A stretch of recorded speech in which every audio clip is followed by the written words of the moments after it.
Присилала. На другий день, да, якби присилали гостинці дитяті. Прислала маті гостинця дитяті.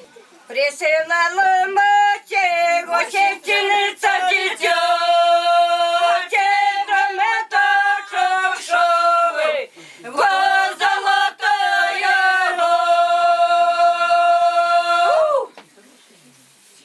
шовку золотая голка, это тобі, дитяти, вода на вишиву.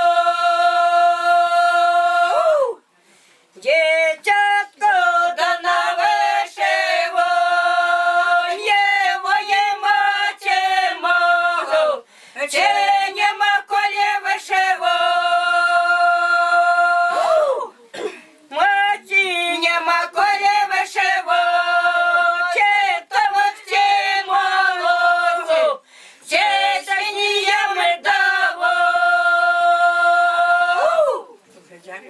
Да. І як об'їжджали додому вже, да, на стел там дивилися і вже як що-небудь їм сказати сватям, да, ой, їдьмо додому, їдьмо.